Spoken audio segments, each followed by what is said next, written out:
여러분 안녕하세요. 여러분 맨큐의 경제학 챕터 23장 국민소득의 측정 중에서요. 우리 5절에 해당하는 GDP가 우리가 경제적 후생을 측정하는 데 있어서 좋은 지표인가에 대해서 한번 살펴보도록 하겠습니다. 자, 국가 경제 전체를 나타내는 어떻게 보면은 측정 지표가 국민소득 지표 중에 하나가 바로 GDP다 이렇게 말씀을 드렸습니다. 근데 이 GDP는 여러 가지 한계를 갖고 있습니다. 왜냐면 자, 580페이지가 보시면 1인당 GDP로 계산했을 때 우리가 보면 그때 경제의 그 1인당이기 때문에 물론 GDP 자체는 평균적인이라는 겁니다.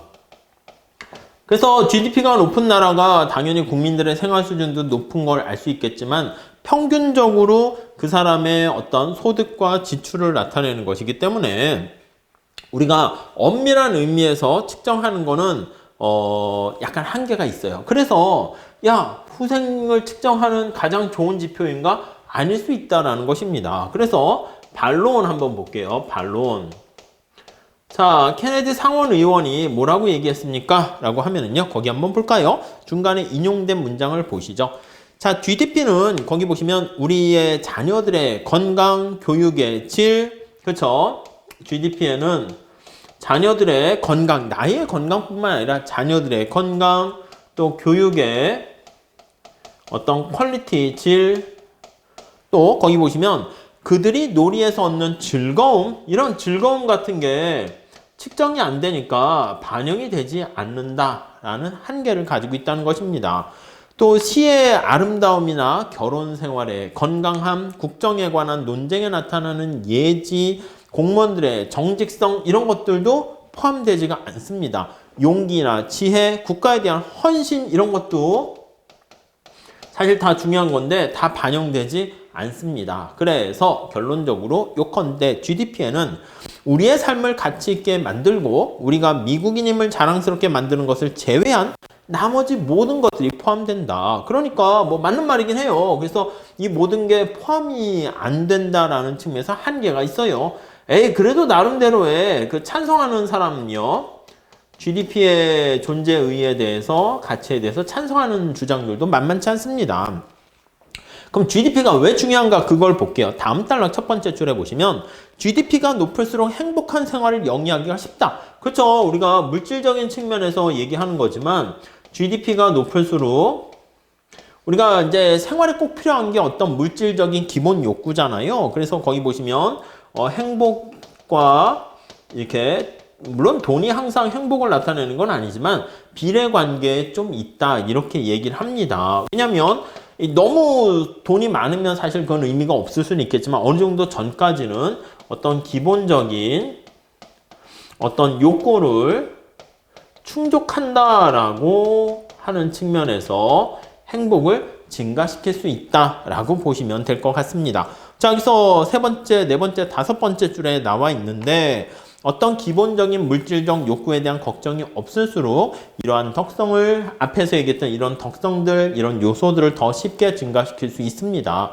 그래서 요컨대 결론입니다. GDP는 우리의 삶을 가치 있게 하는 요인을 직접 포함하는 것은 아니지만 가치 있는 삶을 실현하는 데 필요한 여러 가지 전제 조건, 기본적인 욕구인 전제 조건을 이렇게 제공한다라고 보시면 될 것 같습니다. 자, 물론 그렇다 해서 그 책에도 나와 있는데 다음 단락 보세요. 완벽한 후생 지표는 아니다. 그렇죠. 완벽하진 않습니다. 완벽한 것은 아니다. 그건 다 인정합니다. 특히 예를 들어서 여가에 대한 가치 이런 게 반영이 안 된다니까요. 여가에 대한 즐거움 이게 반영이 안 된다라는 게 이제 가장 중요한 겁니다. 그래서 뭐 여러 가지가 있지만 그래서 두 번째 줄 보시면 한 경제 모든 사람들이 매일같이 일하고 주말에도 안 쉬게 되면 GDP는 올라가요. 주말에도 일을 하게 되면. 근데 그로 인해서 사람들도 행복해진다? 그러면 이게 노동을 지나치게 착취당하고 이렇게 하면 이제 완전 소진, 번아웃 되는 거니까 이게 행복을 느낄 만한 여유도 없게 되는 것이죠. 그래서 여가의 손실에 따른 후생의 감소가 더 많은 재화나 서비스를 생산하는 데 비롯되는 후생 증가를 상쇄하기 때문이다. 우선 여가가 제대로 반영이 되지가 않고요. 다음에 보시죠. 마지막 단락 볼게요. 우리가 GDP는 시장의 가치를 반영하는 걸로 우리가 측정할 수밖에 없다라고 그랬어요. 여가도 이제 시장에 가격이 반영되지 않는 것도 있고, 거기 보니까 시장 밖에서 일어나는 행위는 대부분 누락됩니다. 그래서 가정에서 생산된 재화나 서비스가 빠져요. 가정에서 생산된 것도 반영되지 않습니다. 요리를요, 거기 나와 있는 것처럼 요리사가 식당에서 요리하게 되면 GDP에 반영이 됩니다. 그 요리사가 집에 와서 자기가 먹으려고, 자기 가족들이 먹으려고 요리를 했습니다.